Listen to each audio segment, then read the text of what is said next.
చరిత్రలో కని విని ఎరుగని రీతిలో మార్కెట్లు పతనమవుతున్నాయి. ట్రంప్ ప్రారంభించిన టారిఫ్ వార్ గ్లోబల్ మార్కెట్లపై తీవ్ర ప్రభావం చూపుతోంది. ఈ క్రమంలోనే దేశీయ స్టాక్ మార్కెట్లు కుప్పకూలాయి.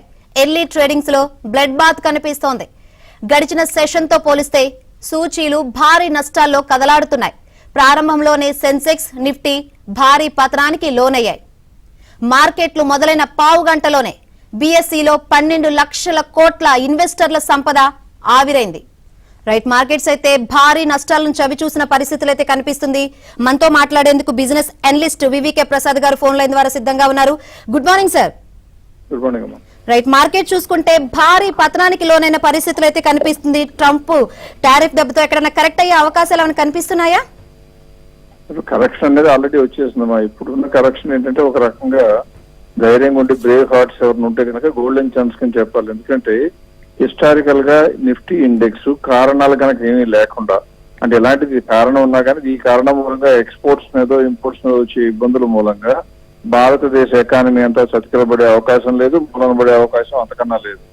అందువల్ల ఇటువంటి సమయంలో ఏంటంటే కొద్దిగా సెన్సిబుల్ గా ఆలోచించి ఇది కేవలం భయం తప్ప అని తెలుసుకుంటే 15% ఇండెక్స్ టాప్ హైయెస్ట్ లోంచి కనుక పడిపోయిన తర్వాత చూస్తే ఎవరైనా సరే కొనుక్కుని 5 ఏళ్లు అట్టే పెట్టుకుని ఇండెక్సే కొనుక్కున్న 10-12% చొప్పున సంవత్సరానికి ఏమాత్రం జంకు లేకుండా వచ్చిన దాఖలాలు 100% ఉన్నాయి.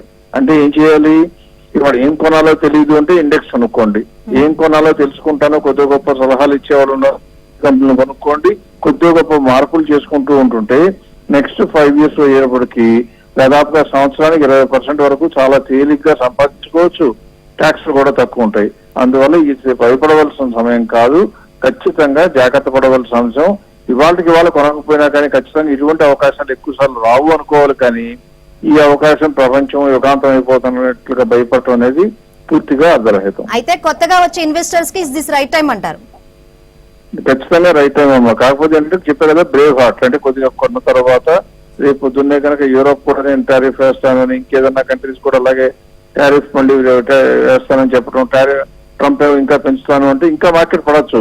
పడిపోయినా కానీ గుర్తుంచుకోవాల్సింది, మనం కొంటున్న కంపెనీలు కనుక ఇండియా ఫోకస్ అంటే ఎక్స్పోర్ట్స్ తో సంబంధం లేకుండా, ఇంపోర్ట్స్ తో సంబంధం లేకుండా ఇండియాలో తయారు చేసే వస్తువులు లేకపోతే ముడి సరుకును కొనుక్కు తీసుకుని వ్యాపారం చేసి ఇండియన్స్ కి అమ్మే కంపెనీలు కనుక కొనుక్కుంటే ఇవన్నీ కూడా ఆటోమేటిక్ గా వెళ్ళిపోతాయి. తర్వాత మార్కెట్ లో నిలదొక్కుకోవడం ఖాయం, పెరగడం కూడా ఖాయం.